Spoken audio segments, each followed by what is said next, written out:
I actually thought this one visually had some pleasing stuff to the eye, but of course it's worth pointing out that just because something is pleasing to the eye doesn't necessarily mean that it's dead accomplishing the overall goal of conversion. But at least, you know, they kind of had a graphically a little bit of a visually pleasing to the eye look. Fair? Fair enough. Yeah. So I spent some time on this website yesterday. And by the way, what a great story these guys have. Okay. Anytime you're able to convey the passion in the form of a story to your end consumer, you're going to win. And one of the things that clearly, I mean, this image here doesn't do it justice. You guys go ahead to nest-dc.com on another browser, check it out. You scroll down a little bit. Basically, it opens with view available properties, but it says, you know, boutique property management for the modern dweller. This is a really nice message. There's not much above the fold, so there's some like basic conversion principles. You know, there's really, they have to continue scrolling to find out what it is that, you know, makes these guys different and why should I hire them. So go ahead and scroll down a little bit.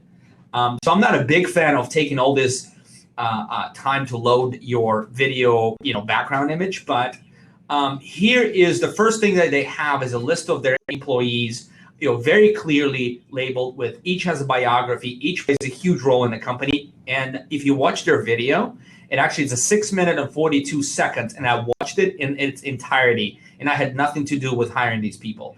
The video is great. The story is great. It's very passionate. Whenever you see a lot of people on the website, I'm a big proponent of putting faces behind the organization. And huge, right? And so, and one of the things that I really don't care, to be honest with you, about all these conversion elements here, because these guys showcase passion to such an extent that I've got so excited while looking at this website and reviewing it that I've decided I have some notes on how they can improve. But to be honest with you, this is the best property management website I've seen, and I'm going to make this claim, that I've seen ever. Just because, not because it's organized in that way, but because they're able to convey the passion of what they do and make people want to work with them.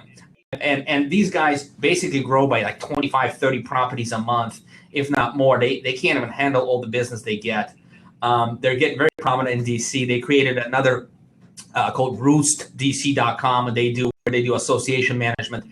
These guys are high growth, highly motivated team. And one thing that I found that is profound on their services page, and I would put that front and center on the homepage, right below the modern dweller, is this statement: we found a perfect balance between positive cash flow and positive experience for tenants and owners.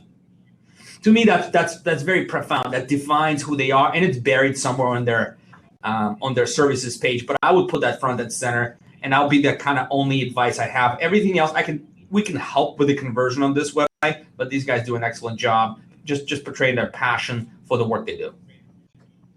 So that's really interesting, Alex. What I basically hear you saying is that brand is a proxy for quality, and if the quality element is high enough, it basically it gets the buy-in of belief of, even though maybe they don't have some handy ebook or resources, the quality is overtly so high that it compensates for everything else. I'm not sure that I 100% agree with that, but I definitely hear where you're coming from on the importance of branding. Becky, do you have any feedback or thoughts on kind of the position that Alex is taking here?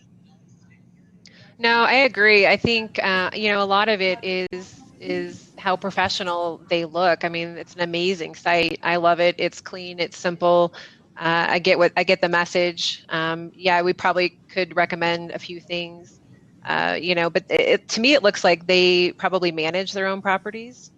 Where they're not maybe looking for new owners, they're looking to rent, so it does have a little bit of a different message. They're traditional fee-based, Becky. They're your normal property management company that does it for a fee. So that's true, but they are also the word boutique, I think, also qualifies what they're trying to go for. They have a very, very limited and narrow service area. I've actually interacted with them a bit. They have a very tight service area. So for that reason, it's not mass market.